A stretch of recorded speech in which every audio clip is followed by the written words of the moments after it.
Ayan. So, to everyone here, especially to Architect Geraldine, good evening po.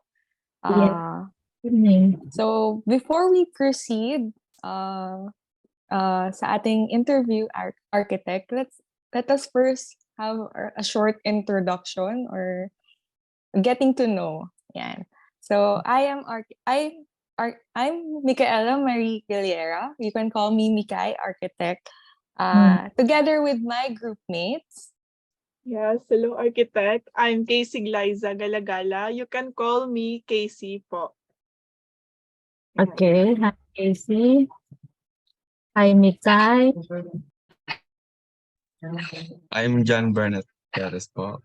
You can call me po Burnett na lang po. Bernard. Hi, Bernard. Like, And I'm Aliana Jolene Nemo po. You can call me AJ.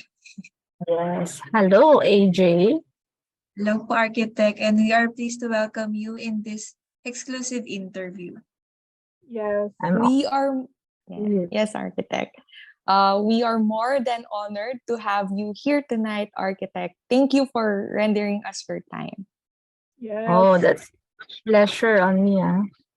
Thank you for accepting our invitation, architect. And can we ask you how are you doing tonight po? Well, a little bit tired, but it's okay. As long as I have to meet you kasi. So, and I have commitment, diba? So, pero okay lang yun. And I'm so happy actually meeting a lot of students. So, it's not only you who invited me to have an interview, also some other students. The last one I did was from PLM, Pamantasan ng Lungsod ng Maynila. And it was also nighttime. So I'm used to meeting the students in the nighttime, Philippine time, of course. But of course, here it's afternoon, so 6:30 in the afternoon. We have a time difference of 5 hours. So, okay naman. At saka, kumain muna ako saglit para medyo May energy. So, yeah. Nice to see you guys. Yes, Thank you, Architect. Nice meeting you po. thank you. Ayun po, architect. How's the weather naman po dyan sa Saudi po? The weather here, actually here is winter. At walang snow dito. And ang nakakatuwa dito, there's sunlight. It's sunny but it's cold, no? So yun yung weather ngayon dito. There's two weather types here. There's the summer, of course, and the winter. In summer talaga, sobrang init, no? At talagang para kang nasa loob ng oven. Yung ganun. Pag lumalabas but of course, lagi naman kami nasa loob. Ang nakakaano lang pag nagsa-site kasi talagang mainit. So we make sure na pag nagsa-site it's either super early or super late na in the afternoon. So yun yung mga But we are able to adapt na rin naman. So, sa sobrang tagal na namin dito, we are able to adapt the weather and of course the culture ng mga tao. So, relax mode na, kumbaga. Yeah. Thank you po, architect. Di ba parang mga students lang din ako, di ba? Ang fresh niyo po, architect. Yes, architect. Record pala to. So, yun po. I guess, architect, parang Christmas weather pa din po dyan since malamig pa din po. Pero dito sa Pinas, mainit na. No? Pa-summer na kasi, no? Yes. Ayun po. So, thank you, architect, for answering our warm-up questions. So, now we are about to start our official interview. So, to start off, our first category will be about you, architect. About the architect. So, for our first question, other than work as an architect, can you tell us more about your hobbies? Oh, okay. Other than work as an architect, I do sketches, still related to arts, diba? With my kids, Yes. actually, I have two kids. I have two daughters, and they are really good in arts also. So parang banding Wow. mag-draw, mag-paint, mag-sketch. And aside from that, we sing, no? So actually, in the church, we are praise and worship leaders. I don't know if Mm. you are Christians. So we do that. So on the side, we draw, we sketch, we paint, and we sing. Yan yung mga hobby ko. Ito kasi medyo, ang tawag dito, indoor yung mga activities because of the weather din, no? But of course, when we go outside, we love walking along the seaside, yung gano'n, no? Pagka weekend, gano'n. Napakaganda nung ambience dito sa place where I am. So, Wow. Hope architect na makapunta din po kami dyan yes, after sure. we graduate. Actually, So, I guess architect, tawag po dito, being in the field, alam po natin na sobrang may stress po talaga. oo And naman. sa mga hobbies po na meron tayo, parang we get our peace of mind. Yeah. Ganun, away from the stress. Yeah, that's correct. So, ayun po.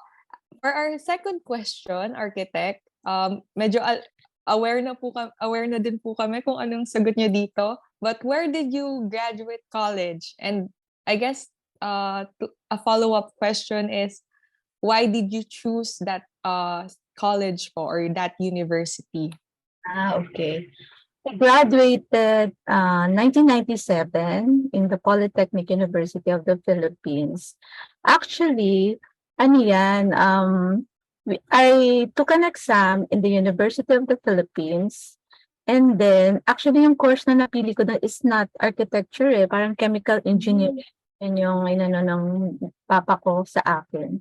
And then, the architecture naman, which I applied for, is available that time for me in UP Las Baños.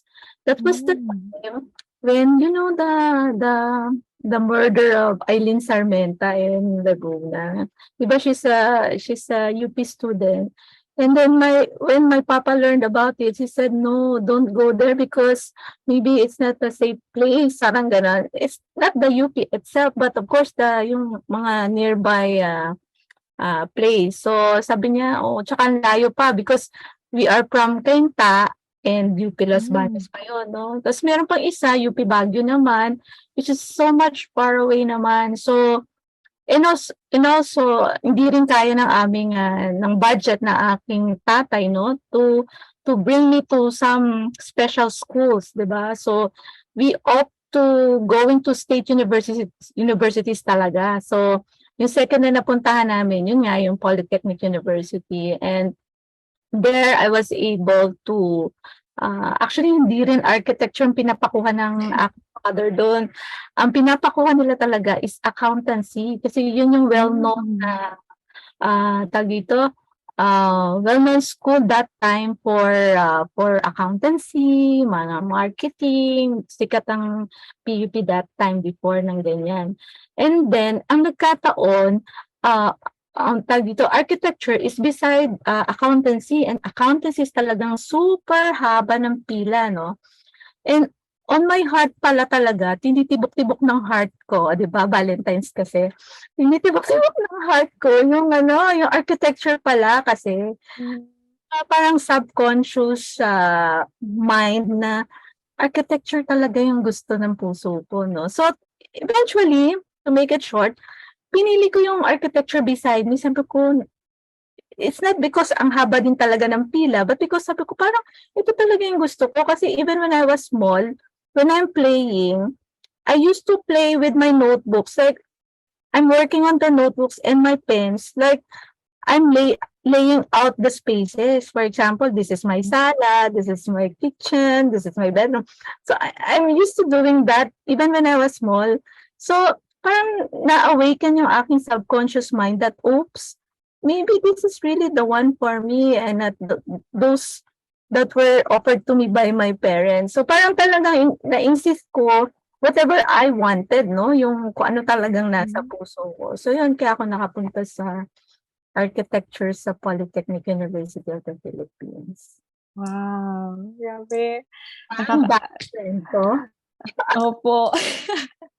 Ano, Hanggang alas 2. nakaka-amaze lang po, architect, na similar din sa mga kwento ng mga friends namin na parang their parents wanted them to take other courses. Then, ayun, napunta po sila din sa architecture. Yeah. Thank you, architect. For the third question naman po, how many years have you been practicing this profession, architecture? Actually, I graduated 1997. So, 23 na ngayon. So, it's 26 years, no? But aside from that, after graduation, I've been working since second year college ako. I'm a working student. So, if you add that, 4 years plus 26. So, it's all in all 30 years. So, talagang ang tagal-tagal na. Hindi naman halata, di ba? Wow. Yeah, so 30 years na akong practicing ng profession na yan, ng architecture, and I'm so thankful talaga for those 30 years, fruitful 30 years of architectural practice. Wow. Congratulations, architect, for your 30 years po in service. So, next, for our fourth question, when did you start working in Saudi? And I'm sorry po, I may be butchering this, the pronunciation of your firm po, and how did you start working on Ahmad Hamad Ago Saibi and Bros Corporation? Okay, sorry for the laugh, but it's not. It's cute. You are cute actually when you just pronounce it. Hamad Al Gusabi and Brothers Company na. Okay. I've been in Saudi since 2007 because I got married in 2006, and it's because of my husband that I was able to go here. Not in my dreams that I would be wanting to work in Saudi, because during my time, I don't know about your time, because we are so much far away, our generation. During my time, and those period, the parents then that are going to Saudi are mostly male, di ba? Mga lalaki lang talaga because of the culture here. At talagang very conservative sila, and most of the women are not allowed to go outside, and they are not so much into like men work, parang gano'n. Kasi 'di ba yung architecture mostly parang panglalaki siya, no? So that time talagang I didn't even dream of going to Saudi, or even what's that? Parang hindi sumagi talaga sa utak ko na pumunta na Saudi. But because of my husband, I was able to go here, no, and to build our family here. So yun yung main reason really why I was able to go to Saudi. So yun. Wow. So, medyo related po sa next question, and somehow you have answered it na po, architect, na what made you decide to work outside the country? And if so, na-answer niyo na po actually. No? Pero siguro, I worked there since 2013 because I've been like moving from other company to another. So, pero hindi naman talaga laging nagmo-move ako. So, from 2007, I have 3 other offices aside from Ahmad Hamad. So, pero yun na yung last ko, yung pinaka-longest ko is the Ahmad Hamad. So, dahil nga I have my pregnancy, so I have to stop, and then, so yun, so kung babalik na ako sa work, nagbabago na ako ng office, parang ganon. Parang nakakahanap ako ng parang na-upgrade ako. So yun yung mga nangyayari kung bakit naka 4 offices ako. So the last one was Ahmad Hamad. Yeah. And what made you decide to work outside the country? It's because nga of my dito marriage, because we wanted to build our family. Ang hirap namang magbuo ng family if one is far away, 'di ba? The other is far away. So yun. So we have to be together. Wow. Is your husband architect? Is your husband an architect too po? No, he is a civil engineer. Oh, Actually, wow. ito para sa mga ladies. At parang naman kay Burnett, no? When I was young, I was really trying to think. I'm more than rational when it comes to marriage, actually. But of course, mahal ko rin syempre, of course. So, I was thinking like, sino kaya nga mapangasawa ko? So, dapat siguro someone I can grow with, di ba? I can work with. Ang hirap naman kasi nga, hindi. So, yun yung parang naging, personally, parang naging ko kung bakit napangasawa ko siya. So, I choose a civil engineer. So, thank you, architect, for that story. Now, for our last question in this portion po. What do you think are the characteristics an architect should acquire? Well, architects should be sensible, no? We are just not on visuals, no? Hindi lang porket maganda yun tayo, no? So we are different. That makes us different from the rest. Because as you see, BS architecture, we are also science, no? So we have to be sensible in all aspects of it. For example, because we're building an environment for people, for animals, for everyone, diba? So we have to be sensible in any aspects, like for example, for the materials to be used, for the spaces to create, how big, how small, what is the space, the breathing space that you have to create, like that, the sunlight that has to go inside. So we have to be sensible about it. We are not just creating an art piece, no? Kasi minsan, the wrong notion about it is like, pag architect, maganda, kailangan maganda. Of course, maganda dapat. But it should be, for me, it should be functional also and sensible. So, yung napakalago sa akin ng sensibility Kasi, hindi porket maraming dekorasyon, ano na siya, sensible na yung architecture, no? May mga part na kailangang simplehan para maging functional, no? So, yung reasonable and sensible, yun talaga ang para sa akin an architect should have. Otherwise, if the architect is not really sensible, for example, yung global warming natin ngayon, di ba, yung nangyayari sa paligid.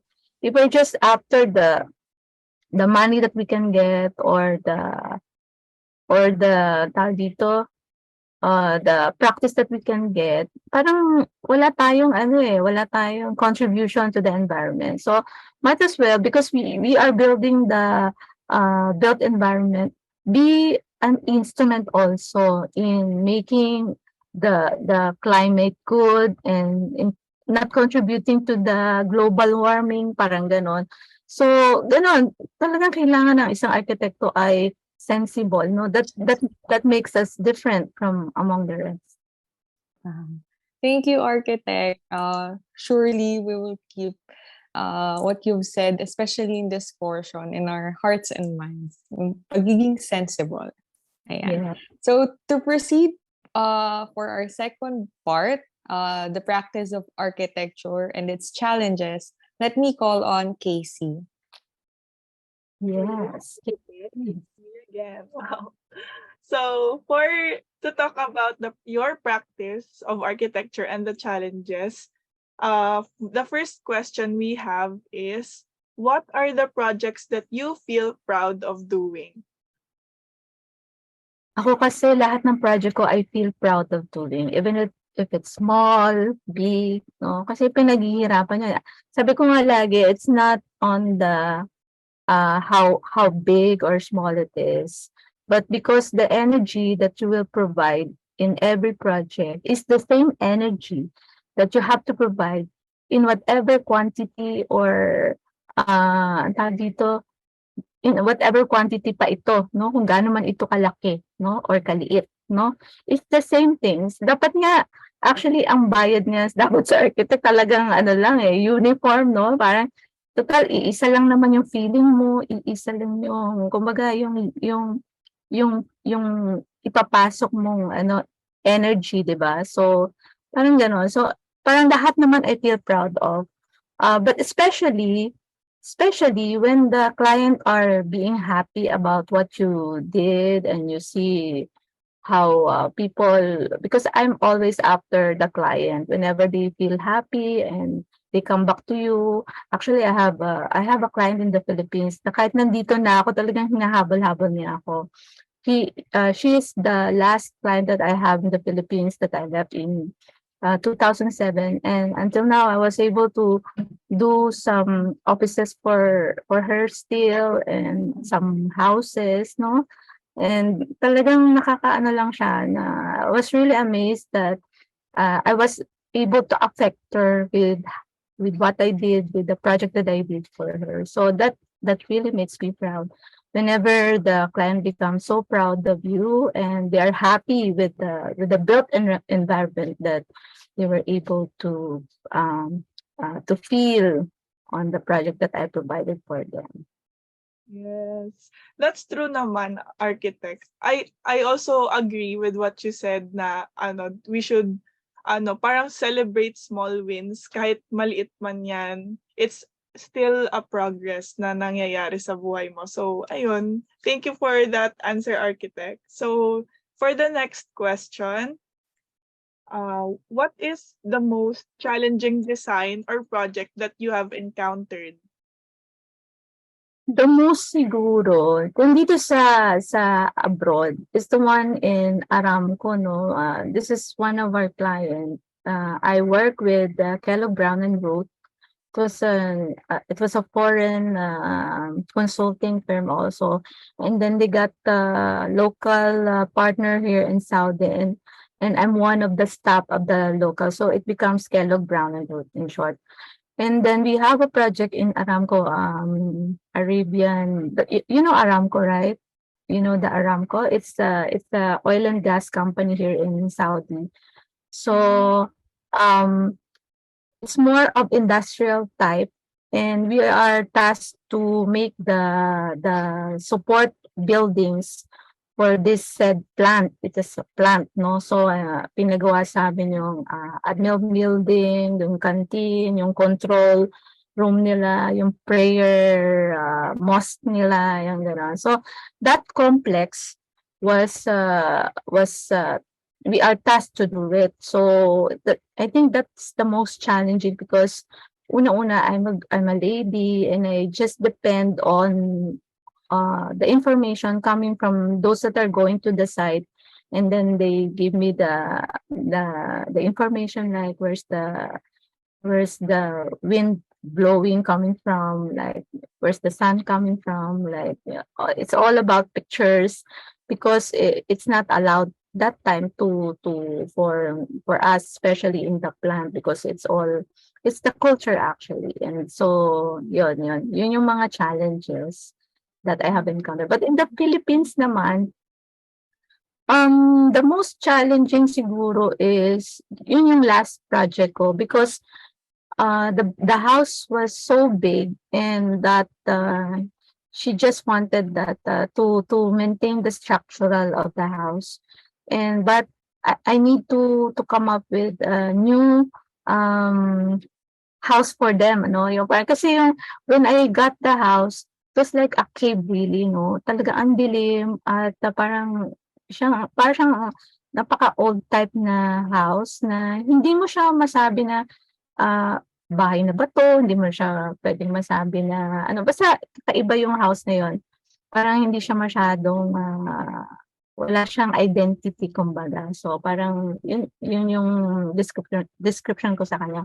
But then after that, the client, yun yung nagbalik-balik sa akin na client na sabi niya, "Oh my God," sabi niya, "You made it so good talaga, architect." So that's the reason why she keeps on coming back to me because of that house. But that was the most challenging actually because it is in White Plains. And in White Plains, it is a rugged terrain and not flat. So, and aside from that, there is already a house, there's neighbors there.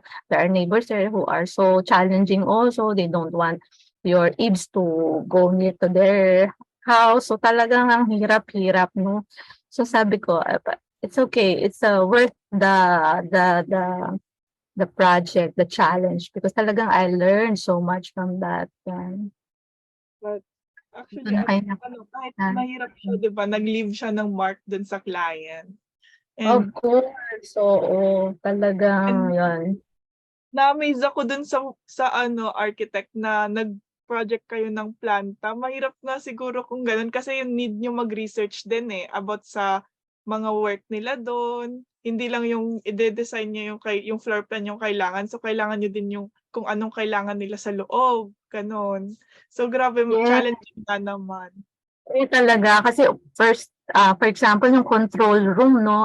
Kasi sa pelikula lang napapanood, alam mo yung control room, yung puro siya, security control room siya kasi kailangan safe yung planta, no? So, tapos, for example, may attack, ganun, kailangan merong kang mapupuntahan na place where you can be safe and at the same time, masisecure mo yung place. So, yung mga ganun. So, napaka-challenge, pero ang saya-saya kasi ang dami mo natutunan. No? So, talagang complex siya, pero I love really the experience. So, I did 2 of that.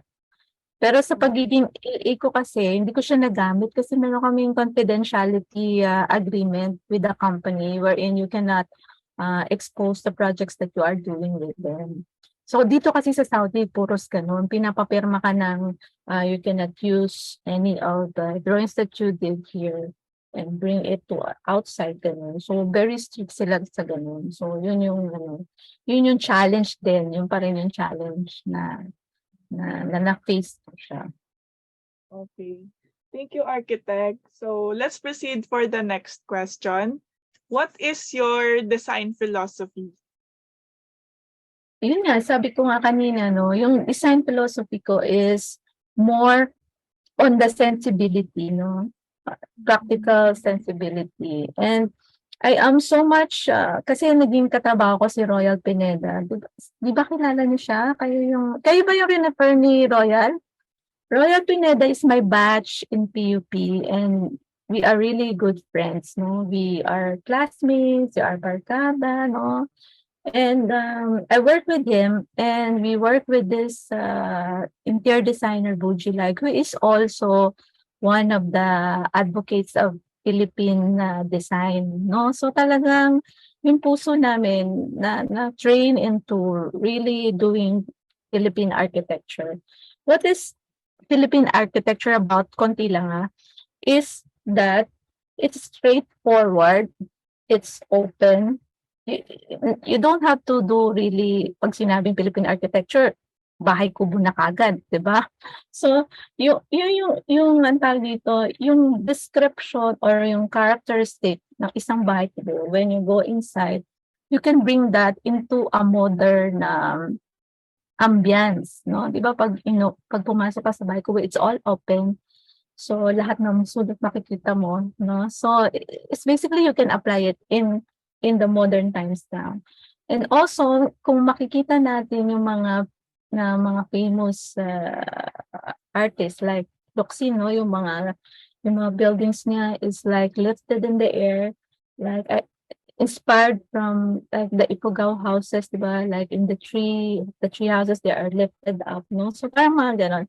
So, yun yung mga ganong philosophy na it's sensible not only to the people that you have to give shelter to, but also to the environment that it is with, no? Kung saan ilalagay yung structure mo, yung built environment. So, napakahalaga yung sensibility ng isang architect. So, that's my philosophy. The sensibility, modern sensibility, or Filipino sensibility, or what you call it. Basta, I need to be sensible. Okay. Pag naaalala ko si architect, yung maaalala ko palagi sa kanya, sensibility. Ayun. Parang may keyword na tayo kay architect. Thank you for that, architect. So for the last question for this part, will you share with us a portfolio of projects and provide list of client references or kahit list of projects, ganon, na portfolio ni architect? Yeah, I can provide you. Siguro yung sinubmit ko na lang. You need it as a hard copy or e-copy like that? Dito lang po. Pwede naman po kayo mag-share screen po saglit. Ganon. Wala kasi ako ditong file. Mali naman ako. Hindi ko kayo Pwede naman naintindi. po architect, send nyo na lang po some other time. After this interview na lang po. Yung ginamit ko sa AA, pwede ko sa inyong i-send yan. Okay. Thank you so much, architect. And apologies pala, architect, kasi 5 minutes left na lang po. Hindi kami naka-premium. Pwede pong mag-leave tayo. Tapos, balik na lang po sa same link po. Sige. Same. So, out na tayo muna. Yes po. Thank you po, architect. Balik po tayo. So, to proceed for the next part of our interview, I will call on Berneth Perez to talk about managing design firm or office. Thank you, Miss Casey. For our first question, how do you manage your team when there's a lot of failures? Yan ang mahirap. Yan ang mahirap. No, actually it's not mahirap. It's part of it, no? Yung mga failures, there's no perfect moment naman talaga, no? At kahit na in whatever aspect, kahit na gaano mo pa siya pinaghandaan, ay talagang there will always have some glitches, kumbaga, no? So, talagang what you can do, for example, in your team is just move on. You have to check on whether what part or what area have you made some mistakes, no? Or where the glitches are coming from, no? So, and then move on and make sure that you do a certain thing that you will not do anymore to make the same mistake again. So, ganun lang. Yung team mo, of course, you have to talk to, for example, one of your team has made that mistake. You have to talk to him or her and say that this is how you do it next time. Don't do it anymore, di ba? Meron nga, I don't know if you are able to come across this story, no? Sabi nun that will you fire one of your team who got mistake and lost like 1 million pesos and then hire a new one? The manager said that no, because he has learned one of the most expensive mistake or failure in his life worth 1 million, 1 million, diba? So, napakaganda nung nung message na yon, because when you fail and when you do wrong, it is where you learn, no? It is the time when you learn. So, every failure or mistake is a learning process, kumbaga. But of course, we don't want to be parang big excuses na lang na, oh, I'm learning, I'm making failures like that, no? Hindi naman kailangan maging excuse yun na, oh, okay lang magkamali because it's a learning experience, no? But of course, yung pinaka ano lang talaga na once you made a genuine failure talaga na hindi mo naman talaga sinasadya, it's the time that you made mistake, you learn actually about it. Yes po. Ika nga po nila, there always room for improvement po. Ganun. Yes, of course. Okay po. For our second question po, do you have a secret key to the success of your project? You know, my secret key is just pray. Whenever you do in anything that you do, you have to pray first, because it's not really 100% of you. And it's like in a board exam, we are told that 90% is on God and 10% is on you. No. So it's like a fate really that that moves you, no? So it's really good to pray first. That's the thing. And then God will do the rest. But of course you have to do your part, no? Meron naman, oh, I already pray God. So bahala ka na. But you're just sitting there like one tamad waiting for something to happen, no? So it's both an effort for the God and for you. Yes po. Okay po. For question 3 po. How do you handle misunderstanding in your team, especially when doing a project? Well, hindi 'to maiiwasan 'no, yung mga misunderstanding sa sa workplace. First, because of the nature of the work 'no, lalo na pagka extreme, yung situation 'no, yung, stress na lahat 'no, "Di ba gano'n ang sinabi ko sa'yo, ganyan, ba't hindi mo ginawa?" Mga gano'n ano. So, okay lang yun. Okay lang na once in a while you get upset but after that, you have to, be a team again, 'no?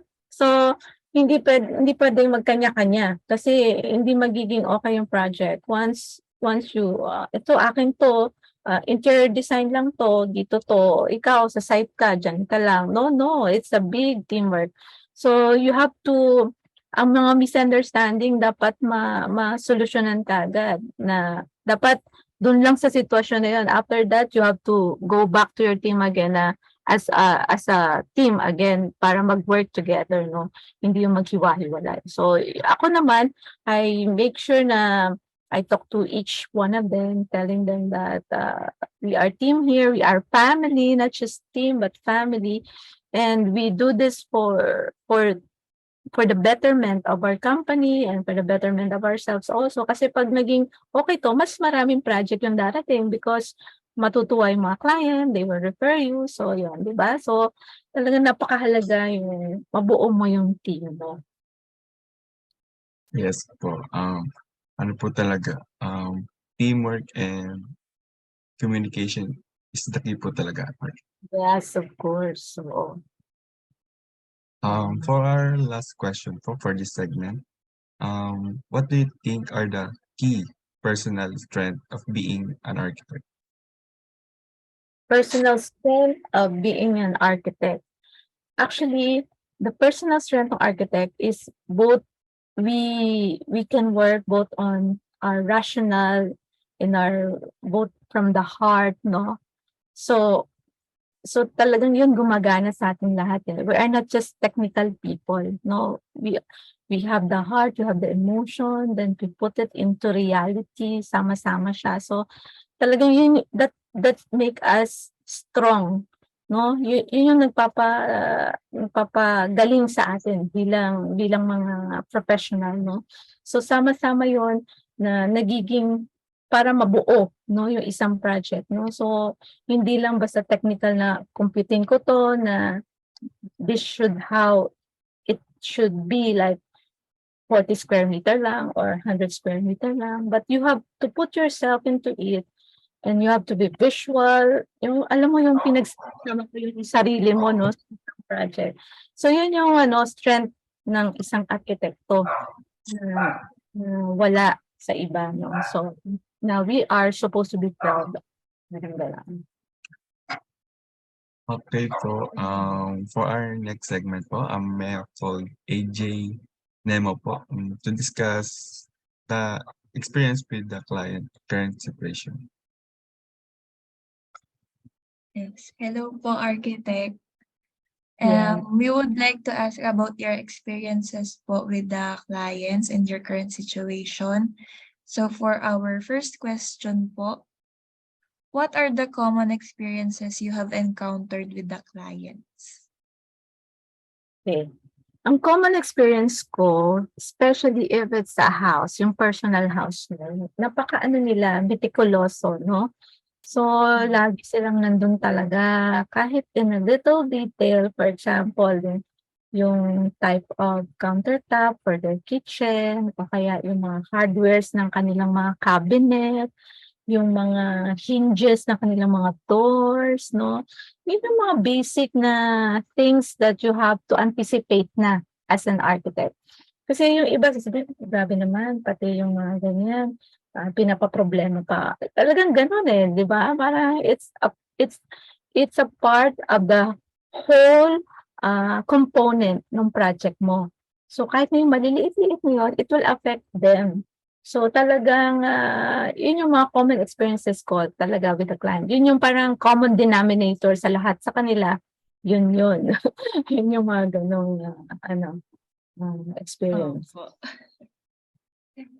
So, for the second question po, next Burns. Have you also done projects po in the Philippines? If yes, what are the differences of the clients you have in the Philippines and in Saudi? Okay. Yes, of course. I have done projects in the Philippines. No, kasi before going here, I've worked na nga before pa, di ba? So, ang first official job ko was construction firm, no? And we call it Balay Design and Construction, and we usually do residential houses. Second ko, I work with National Economic Development Authority, a government office. And our work naman there are the offices, mga gano'n naman ang mga ginagawa namin doon. And third is yung kay Royal, Bucci Royal. Doon naman, mga big residential luxurious houses ang mga ginagawa namin doon, mga condominiums, mga towers, yung gano'n. So, basically, yung difference lang ng clients ng Philippines and Saudi is the culture, yung kultura. Kung dito sa atin, pwede tayong mag-window ng malalaki, ng mga glass, gano'n, ano. Dito, medyo reserved sila. So, most of the windows are like, yung talagang enough lang to meet the sunlight ko. And also, because of the environment here, kasi dito may tinatawag na sandstorm. So, napaka-fine nung sun na yon na pumapasok siya sa pinakamaliit na gap sa bahay mo. So, usually, hindi sila masyadong malalaki yung mga opening nila, yung mga houses dito. Kasi nga, pag summertime, pag nagpapalit ng weather between winter and summer, dito nagkakaroon ng mga sandstorm. Kung dyan sa atin, yung bagyo is rain, no? Dito sandstorm, mga ganun. And also yung culture nila, very reserved, conservative. So, they are not after like big openings na mga glasses, windows. So, actually, kung meron silang ganun, kino-cover nila yun ng mga shutter doors. Alam niyo yung mga shutter doors, yung mga panggarahe, di ba? Yung mga windows Yes nila, po. mga ganun actually, binababa nila yon lagi. Most of the time yun, nakasarado yun. So, parang, ba't ka pa nag-window? Parang ganun, ano? Kasi sara mo rin naman. So, yun yung mga differences, no? And also, ikwento ko lang sa inyo, dito kasi, when I came here, very conservative pa that time, na separate ang ladies sa men. So, if you design a house, meron laging dalawang sala. Iba yung para sa lalaki, iba yung para sa babae. Iba yung para sa family. Iba, oo. So, lagi kaya malalaki sila, malalaki yung mga bahay nila. Kahit yung mga apartment dito, always 2 sala. Tapos laging may powder room. If you go inside, there's all powder room kaagad kasi ang gamit nila hugas muna tapos papasok. Ganon yung yung culture nila, ganon. So ganon yung differences lang into how you build the built environment, no? Yung according Yes po. their culture din. So, yun yung mga difference na, which is so much fun din kasi nga, you're learning. So, nako-compare mo, merong mga pros and cons, merong hindi na. But, when pandemic comes, they were able to realize that kailangan hindi na kulong-kulong yung mga spaces. So, nag-open up na sila. So, ngayon, nag-merge na. wala yung mga separation ng ladies and men. So, kasi nga, 'di ba, the more open, mas okay siya. Kasi 'di ba yung virus, 'di ba? So, 'pag Yes. open yung mas hindi kumukuha ng virus. So, ngayon nabuksan na, so nagkaroon na ng mga open areas, gano'n. And before, wala pang mga cinema dito. Kasi ano nga, sa kultura nila. So, ang talagang pahinga lang namin dahil wala ngang cinema, parks, marami silang parks, green parks, ang gaganda ng parks nila dito. Tas along the seaside, yun. Tas makikita mo yung mga family, nagkukumpul-kumpulan sila, parang picnic lagi. May dala lang silang tea and their bread, gano'n. So yun yung life nila dito na parang ma-appreciate mo rin na simple and yet so unstressful, 'no? Hindi katulad kasi sa Philippines na sa biyahe pa lang stress na tayo, 'di ba? So parang so na-appreciate Pollution pa po. Oo, kasi dati I reside in Cainta, then going to Makati. Kung tutuusin, kung walang traffic, I can travel like 30 minutes. But since traffic, nagiging 3 to 4 hours ang travel time ko, which is so much, grabe, no? So dito, yung mga ganong distance, you can travel like 15 minutes, 30 minutes the most. So talaga ang laki ng difference. So yun yung mga difference lang na-realize ko nung nandito na ako sa Saudi. Opo, sobrang laki din po pala ng difference tapos parang as an architect need din po pala natin mag-compromise, gano'n po. Yeah, but made sure when actually not really compromise, but you have to adapt in their culture, Yes po. no? Kasi yun kailangan mo rin matutunan yung kultura nila. So you cannot insist as an architect. For example, ay kailangan open yan kasi nga modern na tayo ngayon, ganyan, 'di ba? Meron nga akong kasamang designer, sabi niya, "No, I'm the designer, you should follow me." Sabi niya, yung Palestinian designer namin. Yeah, I know it's what you like, sabi ng client. But sabi niya, it's not what we like. It's not us, sabi ng client. So of course, may right yung client because it's her project and she's the one who will be living in that space. It should be a Yes. win-win situation. We as an architect cannot insist, no? So, but we can guide them into the way na dapat karatnan or yung madating nung project, kumbaga. So we are guiding them into a better built environment, no? Hindi yung you have really to have to explain to them if it's really nice yung idea mo versus yung idea nila. You have to explain properly but not insist, no? And it's not of course compromising, AJ. It's like adapting, no? Kasi pag compromise, there's a certain standard that you have to forget. But of course, when you do it, when you adopt the idea or the concept the concept, make sure walang magsasuffer, no? Walang magsasuffer na standards or basta ganon. Kailangan laging according to standards. Kahit na ano pang gagawin mong changes or adaptation, kailangan pasok siya dun sa standards. Yes po. So for the third question po, what is your current ongoing project or recent project po sa Saudi? Dito sa Saudi, I was, yung kaya ako napunta sa AA, yung present ko na specialization is restaurant, yung mga chains of restaurants that we are doing. When I went to Ahmad Hamad, they took me because of the restaurant, chains of restaurant that they have to do. Kasi meron certain number of projects na kailangan nilang gawin every year. So from 2013 up to before pandemic, we've been doing a lot of restaurants talaga. Yung parang tipong kahit na nakapikit ka, alam na alam mo kung ano yung gagawin mo sa mga restaurant na yun. Talaga parang naumay ka na doon. One of the qualification for AA is for you to be able to show your specialization.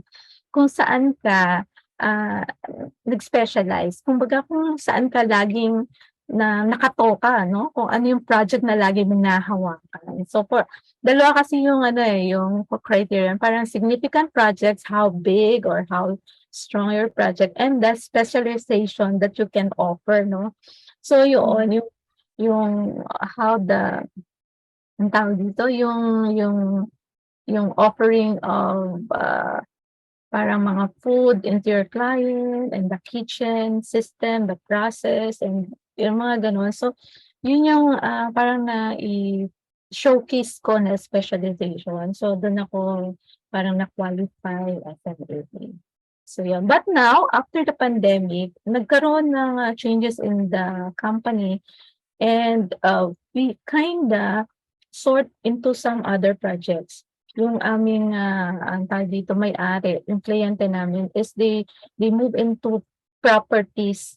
So, ang ginagawa namin ngayon, mostly ay mga apartments. Meron akong ginagawang service apartment. It's like a hotel also. That is a furnished, what they call it, service apartment. No? So, mostly, kasi nga, maraming mga Saudis ang bumibili pa rin ng mga property o kaya nagre-rent, ganyan. So yun, nag-deal muna sila doon kasi yung mga food during the pandemic, nag-close yung mga restaurants. So naapektuhan siya. So ngayon, nag-shift ng ibang business yung may-ari. So we move into, though meron pa rin naman siya noon, nung before pandemic, meron siyang mga realty, no? But mas nag-concentrate na naman siya. So another specialization na naman itong ginagawa ko. Well, of course, yung residential naman, ano na yun sa atin, sa mga architects talagang, ano na yun, kumbaga nakaugat na yun sa atin, na pagbahay talaga, alam na natin yung mga ano na yun. So yun yung mga ginagawa ko ngayon. But more on hospitality ngayon, yung parang mga hotel type, ganun yung mga ginagawa. So, yun yung ngayon. Nantok na ba kayo? What time is it? It's 1 o'clock na pala, no? Going to 1 o'clock. So, malapit na. Pero si Mikay, parang di pa, nakangiti pa to the max si Mikay, ha? Natutuwa ako Yes sa... po, ang dami pong natututunan, architect. Thank you po. Parang hindi nararamdaman na malapit ng 1. Oo nga. Siguro niya, nagpatay na ng video niya kanina. Kala ko matutulog na, Bernette. Baka po humihikab. It's okay. Okay. Ano pa? Last question na po for this part po. For the last question, how does it feel to be an architect outside the country? Well, ang challenge lang kasi di pa rin may aalis minsan yung discrimination, no? Lalo na kasi Filipino, Asian, they are much, parang tayo lang din naman sa Pilipinas. Pagka kita natin Western or puti, mas mataas ang tingin natin, no? Which is nakakalungkot, but it's the reality, no? But of course, it's how you prove yourself, no? Na parang, teka muna, you are different, no? Pero nakakatuwa lang, dito for example, in our office, no, we used to be a 23, 28 or 30-man team sa aming design group. And dati, group talaga kami na, for example, ako, I'm leading one group, the other one is leading one group, the other one is...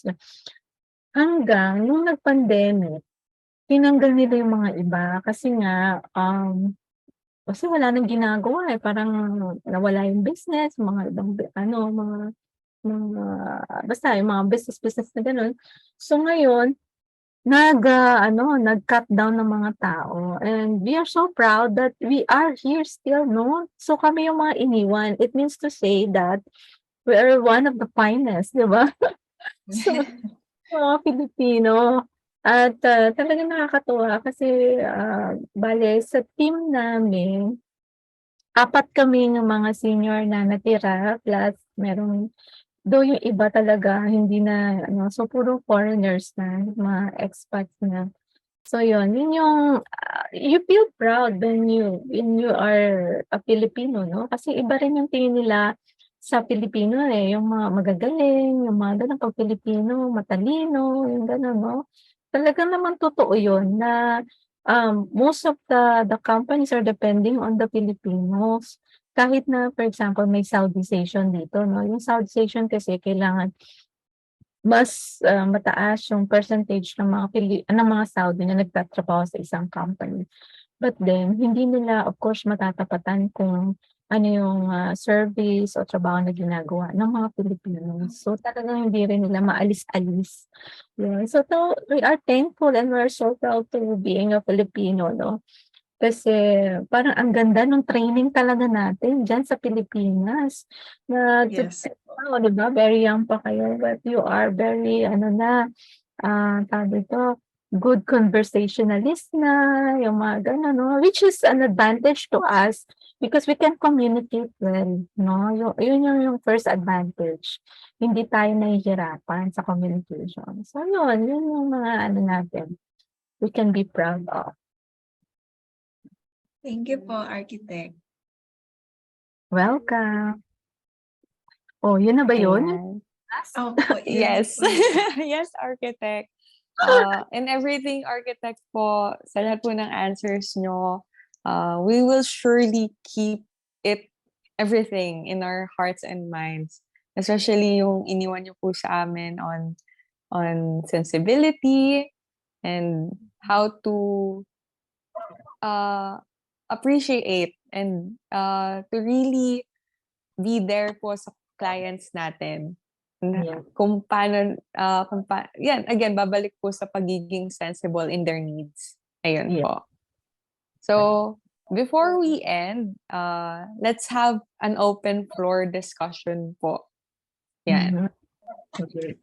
Ayan. Anyone from us who can start? I would like to share all my learnings po. Kasi lahat po ng mga sinabi ni Architect, though palagi natin kasi siyang naririnig sa iba, pero parang alam mo yun, parang mas gustuhin mo pa rin ulit-ulitin marinig kasi parang it always remind you na kahit alam mo sa sarili mo, dapat naririnig mo pa din siya. Parang may mga nagre-remind sa iyo, especially that follow your heart, what you desire. Kasi 'di ba yung experience mo nga architect, sabi mo, sa accountancy ka pipila pero parang feeling mo yung sinisigaw ng puso mo yung architecture. So ayun naman na learn ko about doon. Tapos about doon sa failures are part of it.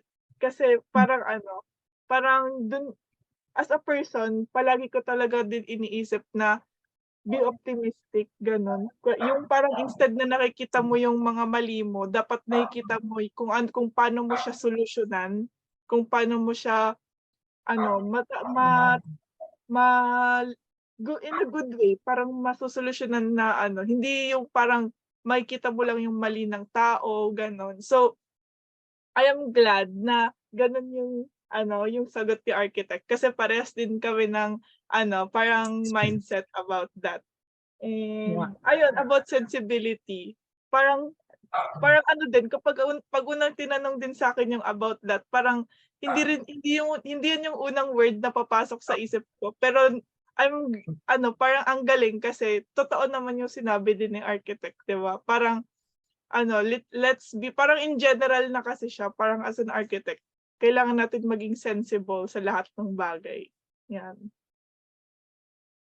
And any other, may masabi ba kayo?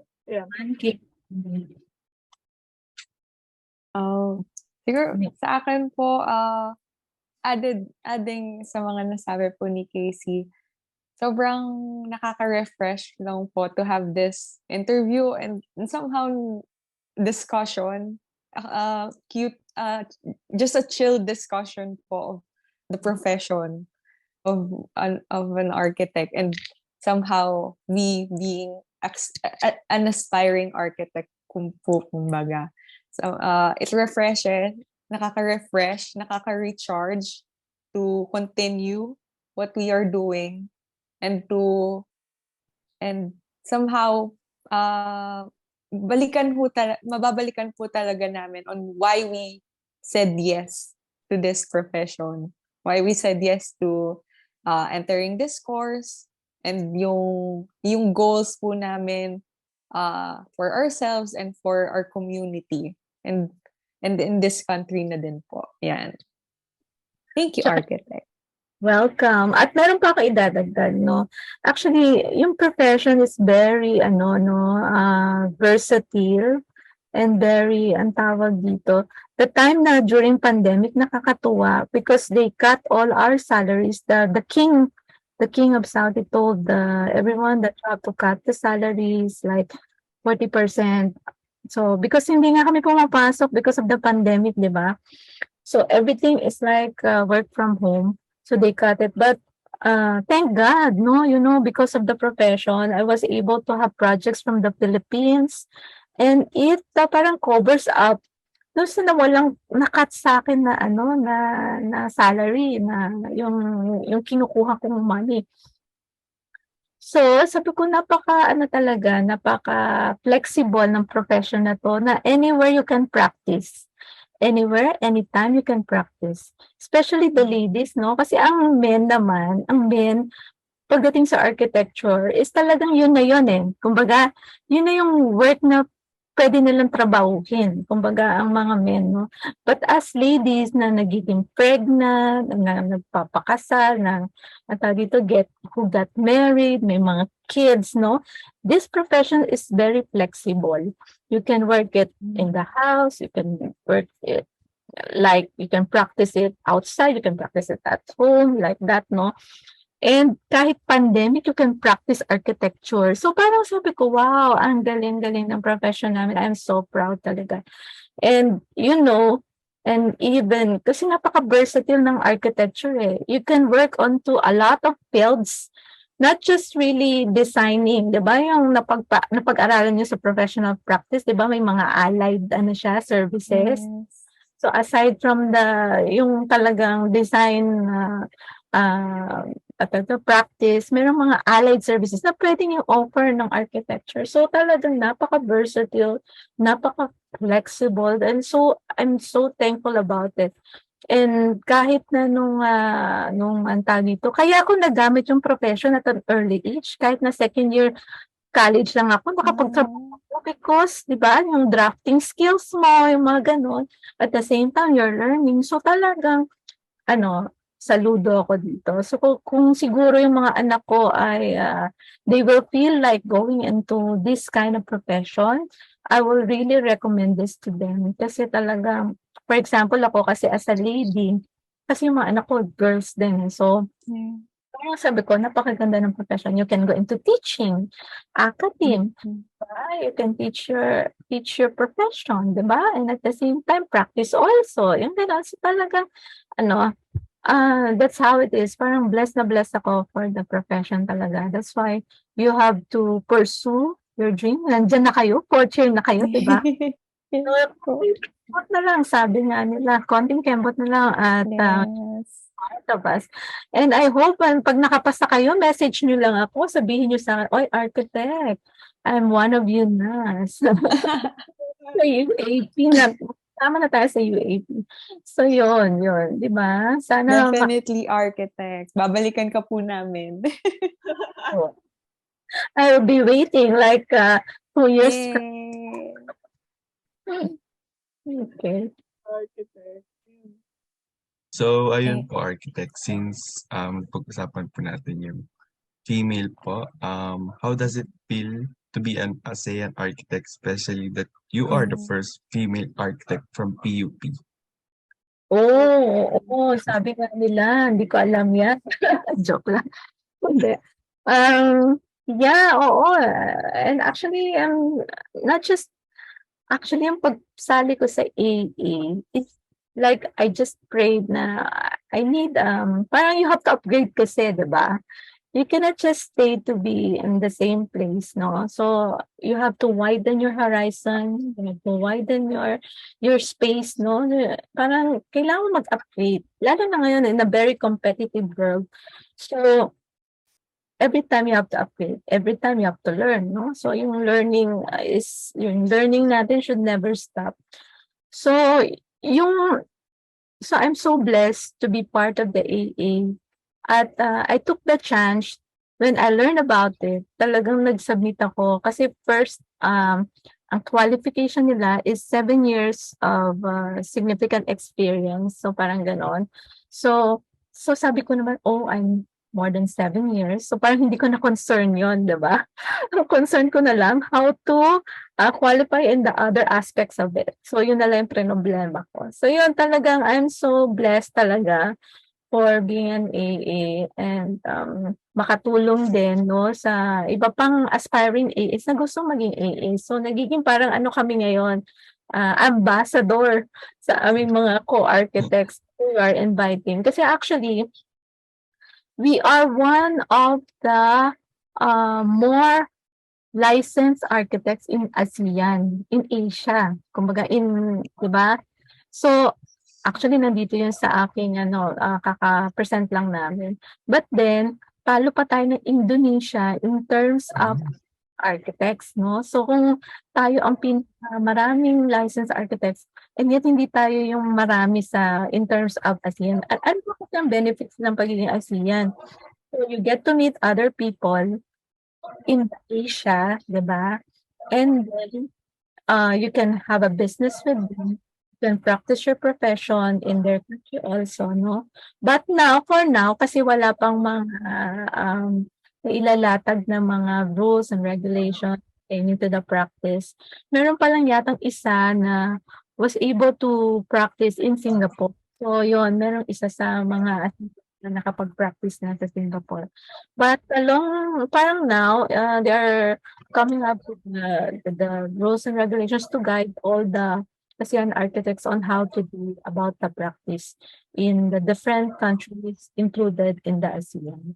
So, yun naman talaga ang ginagawa ngayon, yung global na yung tao, kung dati nasa Philippines lang. So, ngayon, we collaborate na. Yun naman talaga yung kailangan, di ba? We cannot just stay on ourselves and do nothing. Like you collaborate with me, di ba? We collaborate with other school, gano'n, no? So, we need collaboration. So, yun yung good thing about the ASEAN. Yes. So we are grateful talaga, architect, for your presence here tonight. So for that, we wanted to give you this certificate of appreciation. Yay! Send mo sa akin to because I post.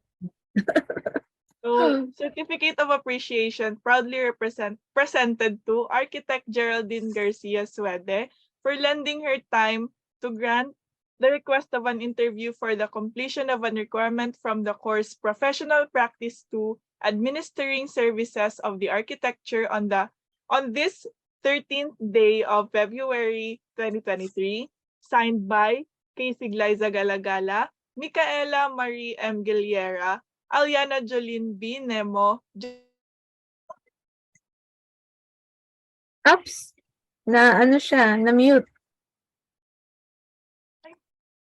Oh my gosh, sorry. Nagsasalita ako pero nakamute pala ako. Sorry.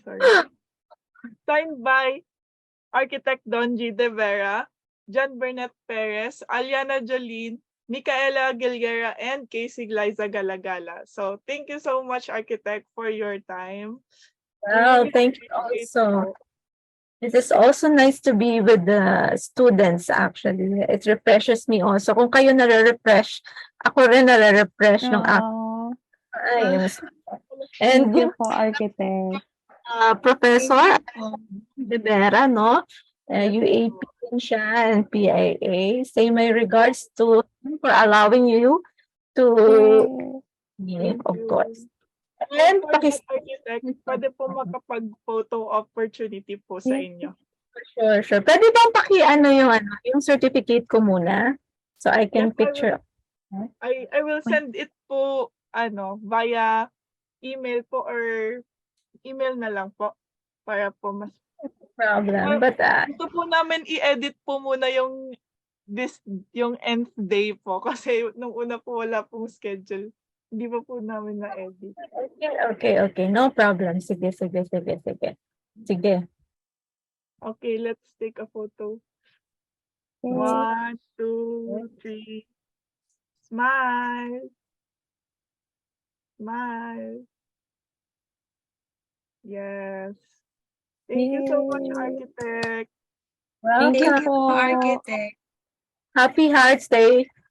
At Happy Valentine's Day po. Yes. February Happy 14 na po dito sa amin Valentine's. ngayon. Oo.